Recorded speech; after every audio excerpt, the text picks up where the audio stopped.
Depuis que les Alliés ont ouvert le deuxième front et débarqué en juin 1944 en Normandie, la Wehrmacht a subi en 10 semaines une débâcle sans précédent.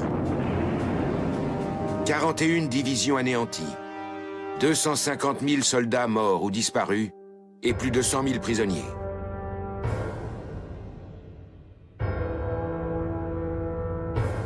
Ce que signifient ces chiffres, un grand nombre d'officiers le réalisent maintenant qu'ils n'ont plus d'ordres à donner. En Grande-Bretagne, dans le camp de prisonniers de Trent Park, près de Londres, ils se croient libres de toute contrainte. Comme dans une oasis, loin du fracas des batailles.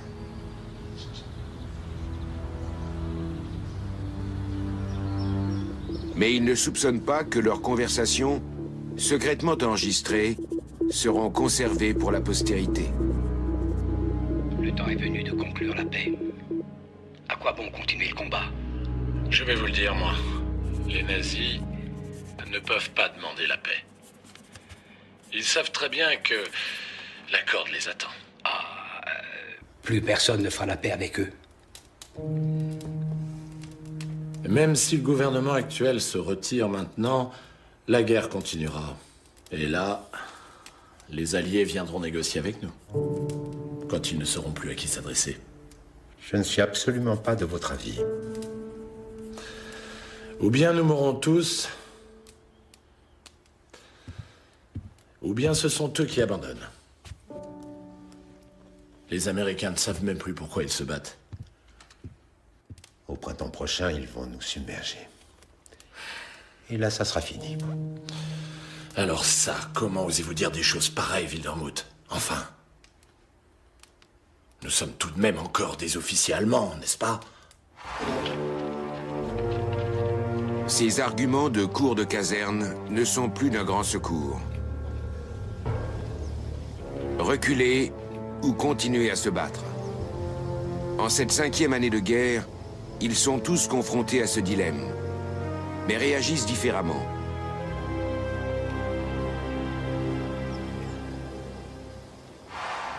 Ceux qui donnent les ordres, comme le général de division Ferdinand Schörner, qui va exiger le maximum de ses hommes sur le front de la Baltique. Ceux qui reçoivent les ordres, comme le caporal Kurt Vetter, qui devra la vie sauve à une balle russe. Des chefs, comme le comte Gerhard von Schwerin, général de corps d'armée, qui à Aix-la-Chapelle va se retrouver dans une situation très délicate avec sa 116e division. Pourtant, cet officier de 45 ans jouit de la confiance de ses supérieurs, qui ne doutent pas de sa loyauté. Il me faisait l'impression d'un officier et d'un général loyal. Il exécutait parfois les ordres en grinçant des dents, notamment quand il avait des objections à propos d'exigences qu'il trouvait inadéquates. Sous le commandement du maréchal Walter Model, Schwerin lance ses blindés dans la bataille défensive du front de l'Ouest. Surnommée Division Lévrier, son unité est chargée d'éteindre les incendies partout où la situation l'exige. Mais le plus souvent, elle doit elle-même battre en retraite. Mi-44, les Alliés se rapprochent de tous côtés des frontières de l'Allemagne, avec une supériorité matérielle écrasante. À l'ouest, le territoire du Reich est atteint le 12 septembre, à 20 km d'Aix-la-Chapelle, où Schwerin est en poste. Hitler ordonne que cette ville frontière au riche passé historique soit défendue comme une forteresse. Mais celui qui sur place détient le commandement n'est pas de cet avis. C'est du moins ce qu'il prétendra plus tard. Ich jedenfalls hatte die Absicht, alles zu tun, die Stadt Aachen, die alte Kaiserstadt, aus dem Kampfgebiet herauszuhalten. Sur toutes les voies d'accès, l'avant-garde se heurte à une cohue invraisemblable. Les autorités de la ville et les fonctionnaires du parti se sont enfuis, en laissant des ordres d'évacuation inefficaces. Schwerin renvoie les réfugiés dans leur maison. Dès le lendemain, il prend toutes les dispositions pour l'arrivée imminente des Américains, ce qui lui vaudra plus tard d'être qualifié de sauveur d'Aix-la-Chapelle.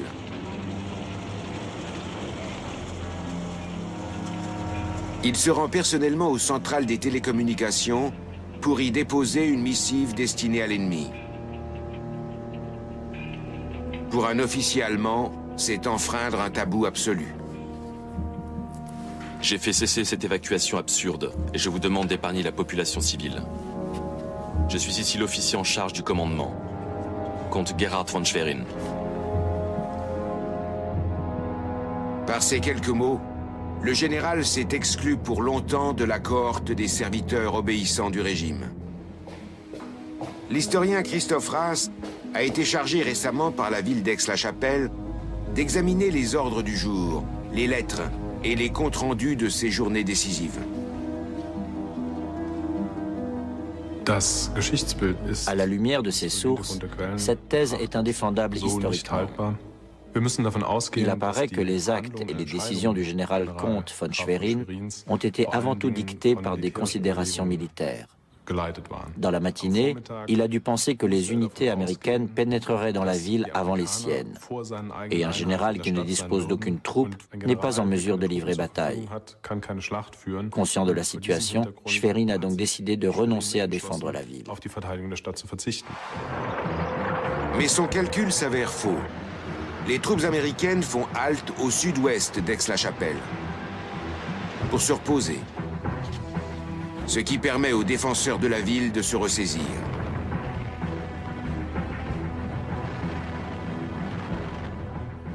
Le général von Schwerin, sachant que sa propre division est en ordre de bataille et que les Américains ont renoncé à occuper la ville, décide alors de défendre Aix-la-Chapelle. Il envoie ses régiments dans la ville, vers la ligne Siegfried, et déclenche le combat qu'il voulait encore éviter le matin même. Aix-la-Chapelle devient donc un champ de bataille. Et ses habitants vont en subir les conséquences. Contrôle renforcé et tribunaux d'exception. 2 accusés soupçonnés de pillage sont condamnés à mort. Ils ont 14 ans. La nouvelle s'est répandue comme une traînée de poudre. On va fusiller des enfants. Évidemment, je voulais en savoir plus. On a fait sortir les enfants d'un immeuble en les tirant par le bras. J'ai eu très peur. Je les connaissais tous les deux. Karl criait « Maman, maman, je ne veux pas mourir, je n'ai rien fait. Maman, je ne veux pas mourir. »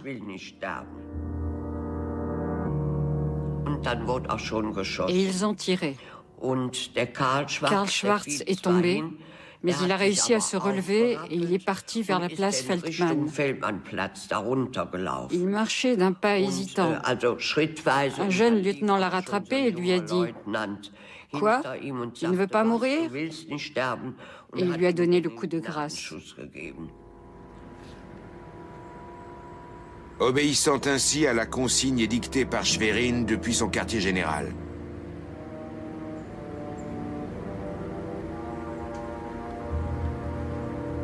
Voici son explication a posteriori. Nun war ich ja der verantwortliche Mann in Aachen und sagte mir, wenn die Leute anfangen hier zu plündern, das muss unter allen Umständen unterbunden werden.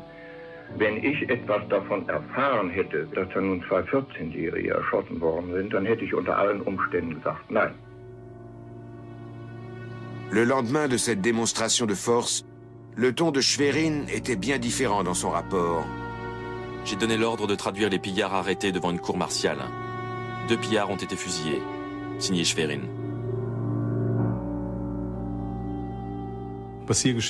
En tuant ces 2 adolescents, la Wehrmacht a voulu lancer aux habitants d'Aix-la-Chapelle un signal très clair. Elle était à nouveau aux commandes et la Wehrmacht voulait coûte que coûte s'assurer de pouvoir agir comme elle l'entendait. Ces exécutions avaient pour but de faire disparaître les gens de la rue pour que la Wehrmacht ait les coups des franches. Évidemment, c'est en complète opposition avec les intentions affichées le matin par Schwerin, qui prétendait vouloir sauver Aix-la-Chapelle et sa population. Pour le moment, le général doit songer à sauver sa peau. La missive qu'il a envoyée à l'ennemi est un danger potentiel.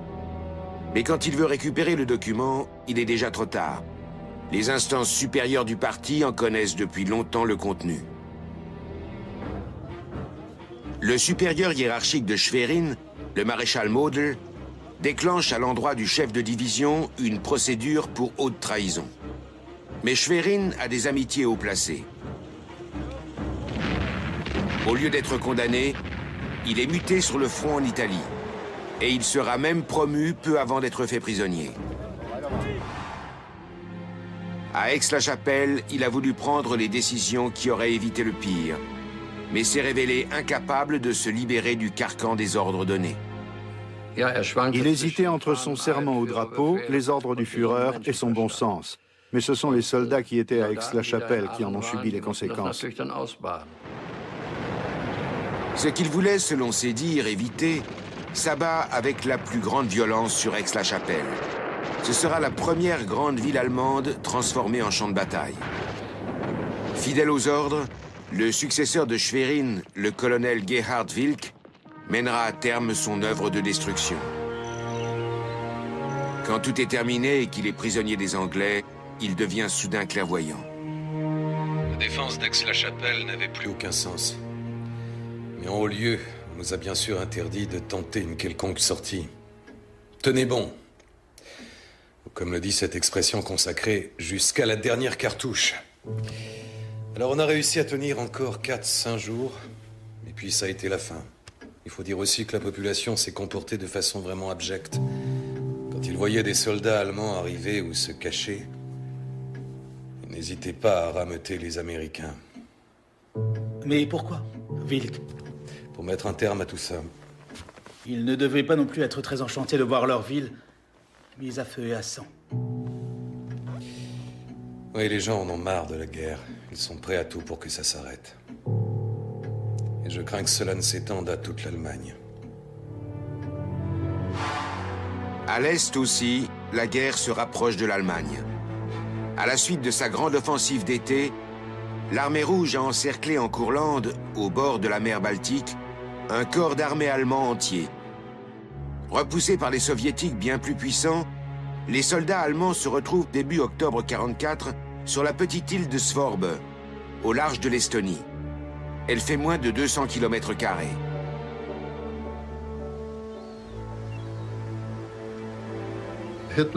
Hitler nous a fait parvenir un ordre que nous étions chargés de transmettre personnellement aux soldats. Personne ne doit quitter cette île, si ce n'est pour la Sibérie. Voilà ce que nous avons dû dire à nos hommes.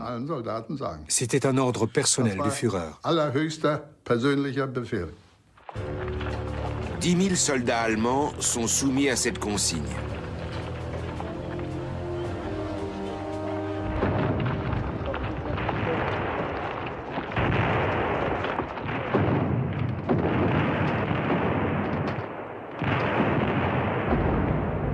Ils doivent défendre l'île au prix de leur vie s'il le faut.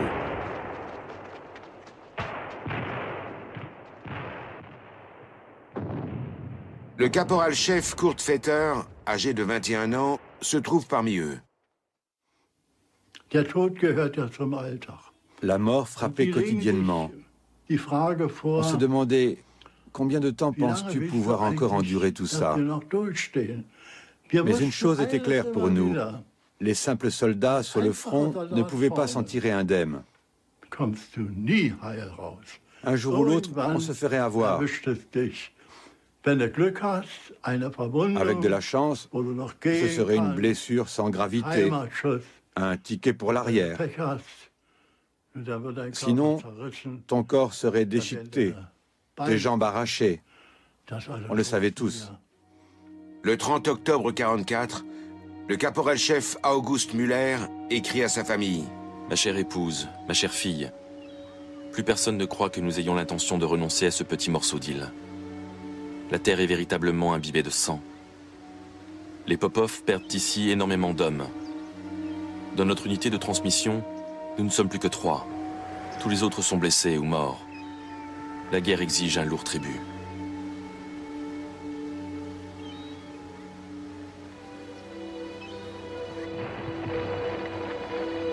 Wir haben Feuer bekommen. On nous a tiré dessus et mon copain a été touché. Peu après, on a reçu l'ordre de battre en retraite. Qu'est-ce que je pouvais faire? J'ai couru et je l'ai laissé seul.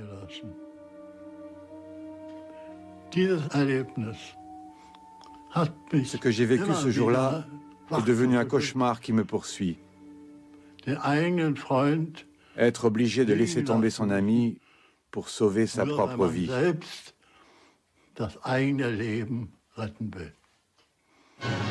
General der Flieger Pflugbeil zeichnet verdiente Scorerbekämpfer aus. Les morts inutiles deviennent des héros. Et c'est bien ainsi que le commandant en chef du corps d'armée voit les choses.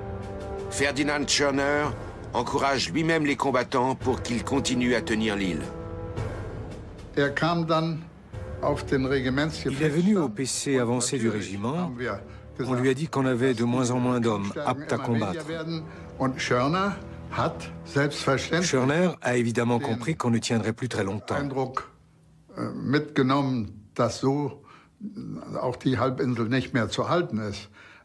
Mais cette constatation ne pesait pas lourd face à l'ordre du Führer. Tenez jusqu'au dernier. Début novembre, le soldat August Müller écrit « Si seulement cette guerre pouvait se terminer. Mais il nous faudra attendre encore longtemps. J'ai passé toute la journée au fond d'un trou. En plus, ils ont maintenant fait de Svorbe une forteresse. On va sans doute mourir misérablement ici. » Il fallait employer les grands moyens. Alors on s'est dit, il faut qu'on s'arrange nous-mêmes pour quitter cette île, comme blessés. On a tiré à la courte paille. Une longue, c'était celui qui appuyait sur la gâchette. Une courte, celui qui présentait sa jambe. J'ai tiré une longue. Mon copain s'est mis à 10 mètres contre un arbre. J'ai armé ma mitraillette et j'ai tiré.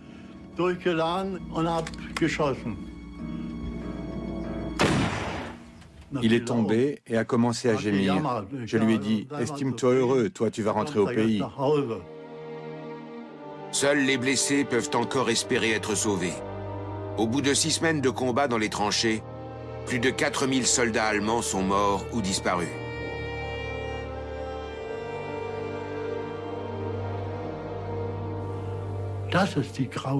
Voilà le résultat épouvantable de Svorbe.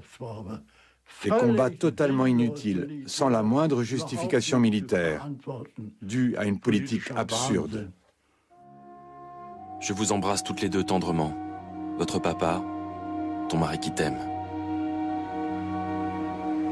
Ce sont les dernières lignes du caporal-chef August Müller, datées du 17 novembre 1944.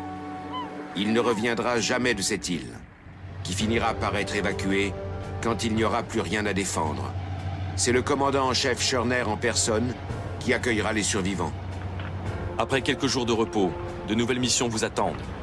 Endurcis par le combat, vous continuerez à être à la hauteur de la tâche, où que vous soyez. Schörner était le type même de ces généraux jusqu'au boutiste. Quand on nous prévenait de sa visite, tous ceux qui le pouvaient s'empressaient de disparaître. Parce que s'il vous avait repéré, c'était tout à fait possible qu'il dise « Votre travail ici est inutile. On a besoin de vous sur le front. » Et le type en question se retrouvait dans une unité combattante. Les soldats restés dans les poches de Courlande sont souvent jeunes et mal entraînés. Pour les exhorter à tenir, Schörner mise sur le fanatisme et sur la peur. Nous étions en train de monter au front quand soudain est apparu Schörner, qui en revenait. Et j'ai vu un soldat isolé qui revenait lui aussi du front. L'ont aussitôt abordé. Il y a eu quelques mots d'échangés, puis Schörner a donné un ordre à un de ses hommes, qui apparemment l'a transmis à un autre. Celui-ci a entraîné le soldat dans le fossé et il l'a abattu. der mit dem dann in den Straßengraben ging und ihn erschossen hat. Les plus récentes estimations évoquent le chiffre de 30 000 condamnations à mort prononcées par les cours martiales de la Wehrmacht. 20 000 environ ont été exécutés, surtout pendant la dernière année de la guerre, et essentiellement sur le front de l'Est. L'historien Heinrich Schwendemann a examiné les ordres et les rapports de cette période aux archives militaires de Fribourg.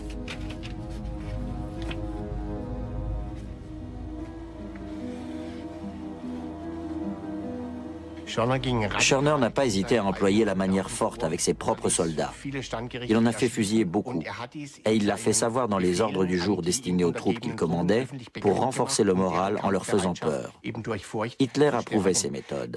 Schörner était un nazi convaincu et il faisait la guerre exactement comme Hitler l'aurait faite, jusqu'à la victoire finale ou jusqu'au désastre.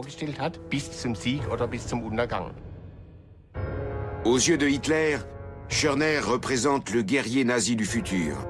Le Führer le charge en 1944 de concevoir une politisation de la Wehrmacht.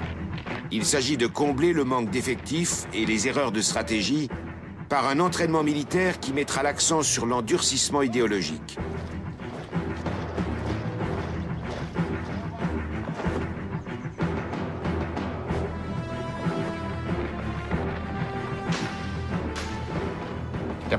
Le soldat politiquement aguerri doit combattre au nom de l'idéologie nazie.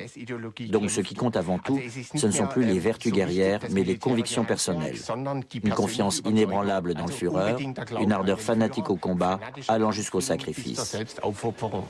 Et effectivement, ce sont souvent ces jeunes soldats qui ont continué le combat au moment où il n'y avait plus aucun espoir, ce qui a prolongé la guerre.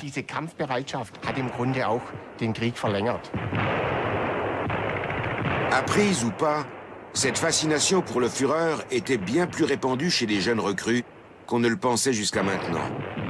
Le serment individuel à Hitler, le sentiment de l'honneur et les ordres auxquels il faut obéir les poussent en avant. Même si la victoire leur paraît de plus en plus inaccessible, les soldats cherchent à donner un sens à leur engagement. La propagande se charge de leur en trouver.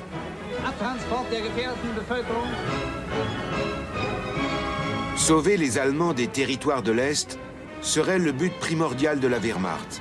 En tout cas, c'est ce qu'on veut faire croire.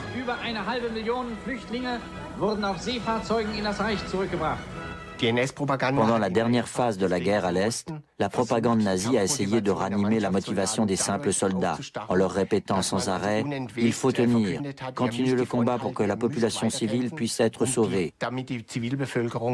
La réalité était tout autre. Quand on voit les ordres, on comprend que les civils ne comptaient pas.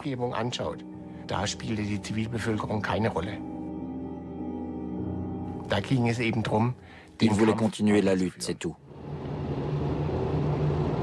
L'armée rouge lance une nouvelle offensive début 1945 et provoque la débandade de la Wehrmacht. 15 fois supérieurs en nombre dans certains cas, les soviétiques repoussent devant eux les unités allemandes dispersées. C'était vraiment une retraite terrible. Je n'ai pas d'autre mot. Terrible. On voulait tous partir vers l'ouest. La fuite s'est terminée en Basse-Silésie. On y retrouve Schörner, tout juste promu commandant en chef du groupe d'armée centrale.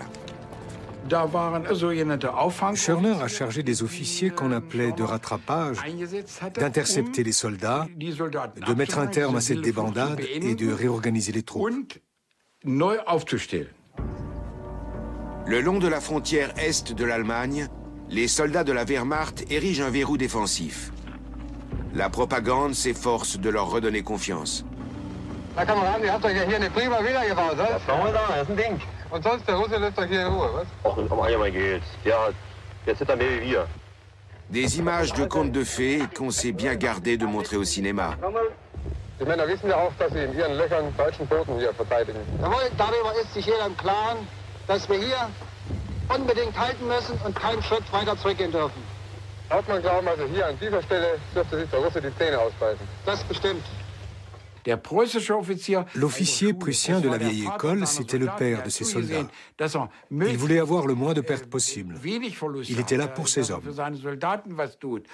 Les nazis ont fait tout le contraire.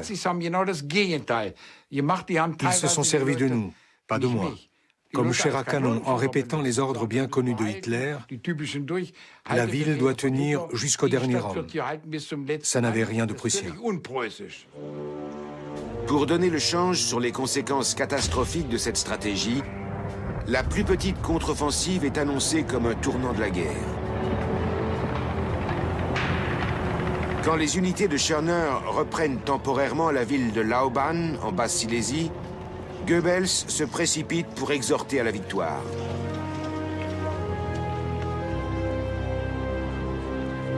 Auf dem Marktplatz von Lauban wird Dr. Goebbels von dem Befehlshaber einer Heeresgruppe, Generaloberst Schörner, begrüßt. Eine Kampfgruppe der Führer-Grenadierdivision ist angetreten.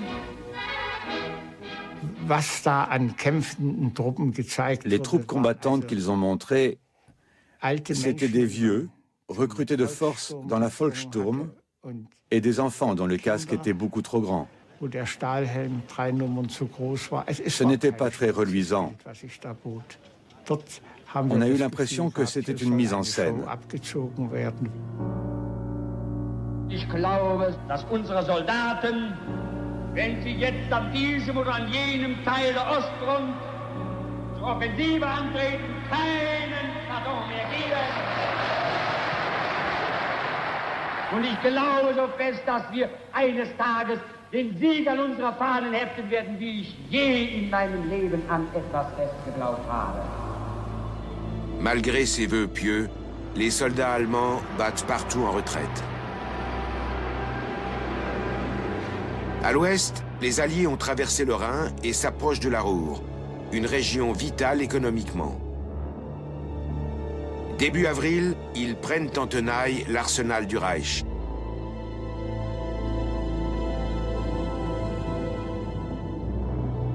Mais dans cette bataille, le dos au mur, Hitler peut compter sur un chef loyal, auquel il ne confie que les missions les plus difficiles.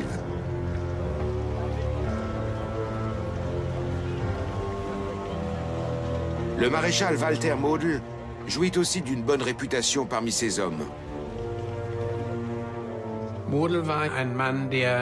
Model était un homme qui passait énormément de temps directement sur le front. Ce n'était pas le genre à rester à l'arrière penché sur ses cartes. Il allait partout où il pensait que sa présence était nécessaire. Model ist überall, das wissen seine Soldaten. Der Generalfeldmarschall greift, wo es notwendig erscheint, in das Geschehen an den Straßen ein. Il y avait un bon mot à l'époque. Model a une fois de plus imposé son modèle. Et il a réussi plusieurs fois, à l'Est comme à l'Ouest, à stopper toute une armée, ou même à stabiliser le front. Model défend son point de vue avec aplomb jusque dans le quartier général de Hitler. Pas un général n'ose contredire le commandant suprême aussi franchement et aussi souvent.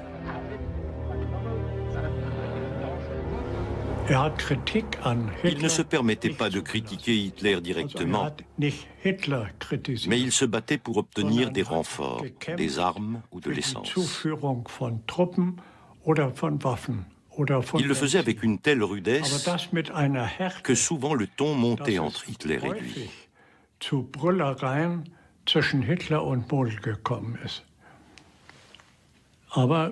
Mais apparemment, Hitler ne lui en voulait pas.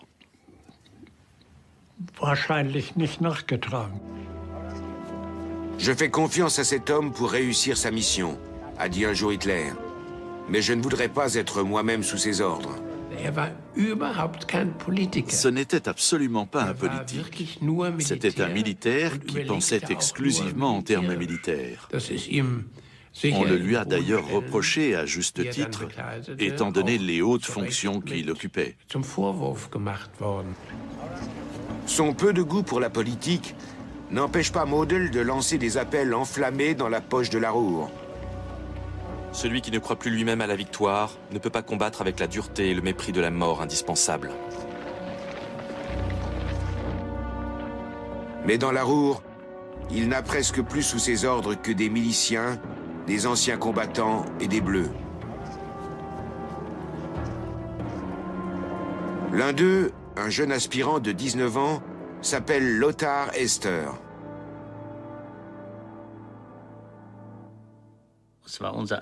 C'était notre première sortie au feu. Les blindés avançaient vers nous. On était à deux dans un fossé anti-char avec chacun un lance-roquette. On avait l'ordre de laisser passer les premiers chars jusqu'au dernier fossé. Au début, on s'y est tenu. Mais il y en a un qui est sans doute devenu trop nerveux et qui a tiré. À ce moment-là, les chars qui étaient encore à notre hauteur ont fait quelque chose que je n'avais encore jamais vu. Ils ont foncé sur un fossé anti-char dans lequel se trouvaient les soldats allemands, ont tourné sur eux-mêmes à 360 degrés au-dessus du fossé et sont repartis, laissant derrière eux la tombe des 2 soldats. Des sacrifices inutiles. Les troupes américaines referment leur étau, sans plus rencontrer de grande résistance. Au vu de la situation, Hitler ordonne à l'officier d'ordonnance de Model de se rendre à Berlin. Model m'a dit au revoir et m'a confié une lettre pour sa femme. Je supposais que c'était pour l'avertir de son suicide. Je ne pouvais pas m'imaginer que Model irait en captivité. L'émissaire de la poche de la Ruhr profite de l'occasion pour démontrer au grand chef de guerre à Berlin la situation désespérée de Model. J'ai dit à Hitler que nous ne pourrions pas tenir un jour de plus parce que nous n'avions plus d'essence, plus de munitions et que le moral des soldats était tombé au plus bas. J'ai ajouté, le dernier bastion de la résistance dans la poche de la Ruhr, c'est le maréchal Model. Et Hitler a répliqué, oui, Model était mon meilleur maréchal. Était. Le fidèle général ne se doute pas qu'il est depuis longtemps passé à la trappe, tandis qu'il continue à affirmer haut et fort qu'il faut combattre jusqu'au dernier et tomber les armes à la main. Chacun est invité à suivre mon exemple. Sa conception de l'honneur interdit à Model de rendre les armes. Désormais, ces soldats ne peuvent plus compter que sur eux-mêmes. Mon chef de compagnie nous a dit « Les garçons, la guerre est finie pour vous. Débrouillez-vous pour revoir votre mère qui vous attend et bonne chance. » Et il nous a même donné une carte routière.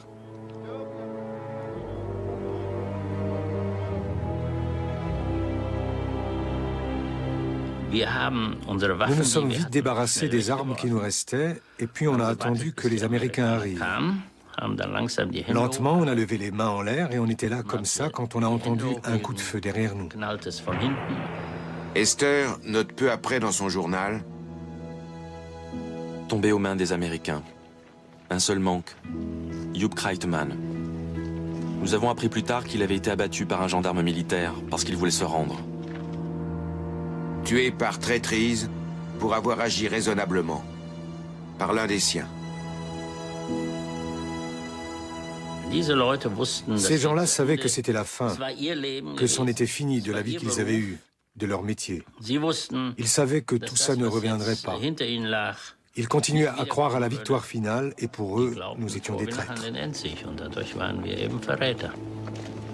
Les plus jeunes surtout, qui n'avaient jamais rien connu d'autre, voulaient continuer le combat. Se rendre, c'était condamnable, c'était honteux. On nous l'avait inculqué depuis toujours et nous étions complètement d'accord. Nous ne voulions pas mourir dans l'indignité, mais dans l'honneur.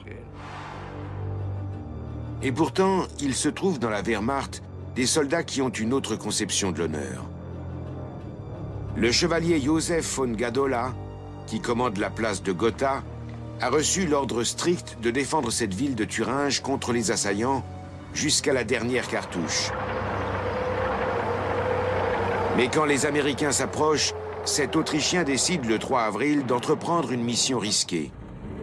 Il veut proposer personnellement à l'ennemi une reddition sans combat. Sur sa route, l'une de ses propres unités de DCA s'interpose. Elle arrête et dégrade le gouverneur militaire pour trahison.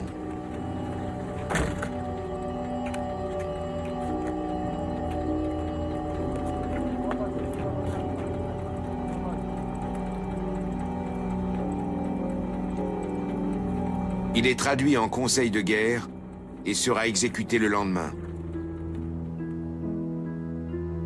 Il est l'un des rares à avoir préféré sa conscience aux ordres. Gadola est à ce jour pratiquement inconnu. Mais il a atteint son but. Gotha échappe à la destruction. Le jour de sa mort, les GI occupent la ville sans un coup de feu. Gadola avait fait évacuer la Wehrmacht et hisser des drapeaux blancs. La capitulation se déroule donc sans effusion de sang. Que de tels ordres témoignent d'un haut degré de responsabilité, les officiers ne finissent par l'admettre que lorsqu'ils n'ont plus rien à perdre. Au camp de prisonniers de Trent Park, par exemple.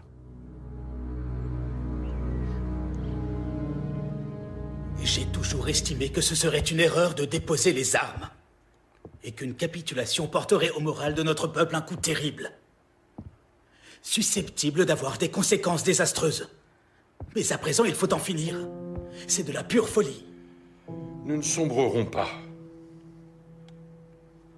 Il arrive qu'un peuple perde une guerre.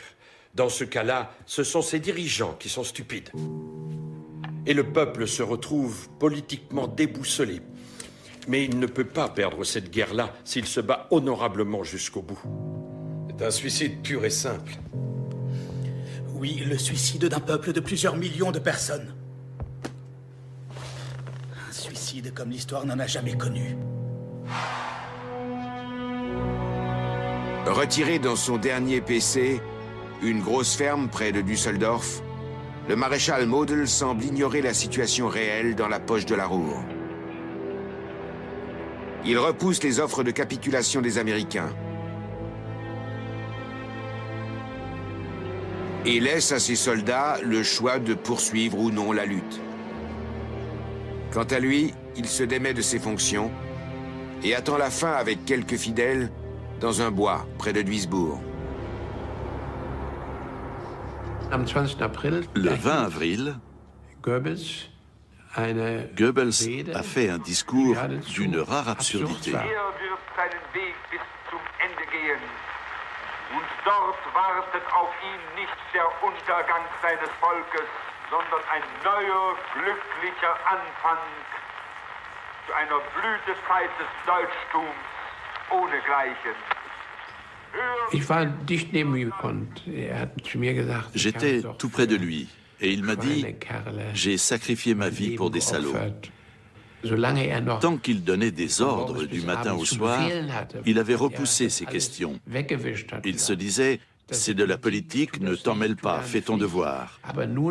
Mais après avoir passé la première fois 24 heures sans son bâton de maréchal, à se faire dévorer par les moustiques dans un bois, avec une petite poignée de fidèles, l'absurdité de toute l'histoire s'est imposée à lui.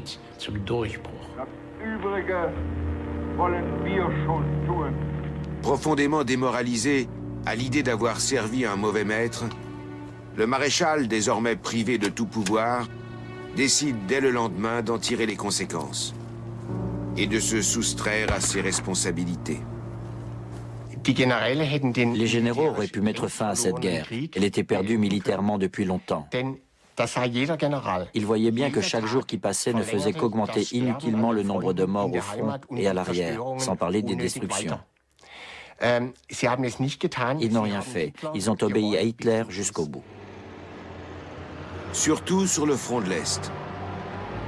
Dans son dernier PC, un hôtel d'une station thermale en Tchécoslovaquie, à 200 km de Prague, Ferdinand Schörner, récemment promu au grade de maréchal, fête le 20 avril à sa manière.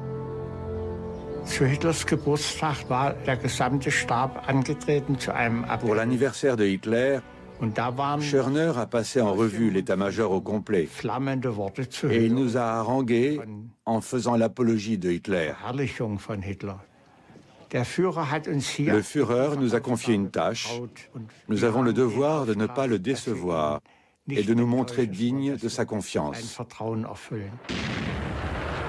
Forts de ces paroles martiales, les soldats de Schörner continueront à se battre. Même après le suicide de Hitler le 30 avril, qui provoquera chez d'autres une volte-face.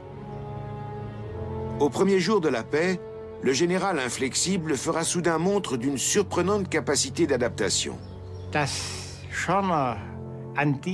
Ce matin-là, quand j'ai vu devant moi Schörner en complet veston, j'ai été assez choqué. Je ne comprenais pas. Il m'a demandé de le conduire à l'aérodrome.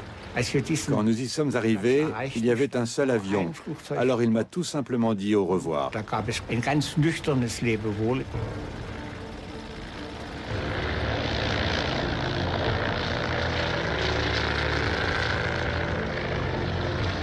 Préférant être fait prisonnier par les Américains, le commandant en chef du groupe d'armée s'envole le 9 mai vers l'ouest, laissant ses troupes affronter un destin précaire. Mais les Américains le renvoient directement aux Soviétiques. À son retour en Allemagne, 10 ans plus tard, Schörner montre qu'il n'a rien appris. Das einzige Band, das die Heeresgruppe Mitte als einzige bis zum letzten Tag des Krieges zusammenhielt, war das Vertrauen meiner Soldaten zu mir, wie ich das unbegrenzte Vertrauen zu meinen Frontsoldaten hatte. On nous a laissé tomber, voilà tout. La guerre était finie. Plus personne ne s'intéressait au sort des troupes allemandes. Les soldats étaient obligés de se débrouiller tout seuls. En 1957, Ferdinand Schörner, mis en accusation pour ses condamnations à mort, est libéré après 3 ans de prison. Il vivra à Munich jusqu'en 1973. Le comte Gerhard von Schwerin deviendra conseiller de la Bundeswehr et sera solennellement inscrit au livre d'or de la ville d'Aix-la-Chapelle. Il est mort en 1980. Kurt Vetter s'est échappé de Svorbe avec une blessure et est entré dans l'enseignement commercial. Il est mort début 2007. Après son retour de captivité en France, Lothar Hester deviendra instituteur. Nous voulions vivre et que cette foutue guerre se termine, rentrer chez nous, avoir enfin la paix. Beaucoup ne rentreront jamais. Pendant les 4 derniers mois de la guerre, 1 200 000 soldats allemands perdront la vie.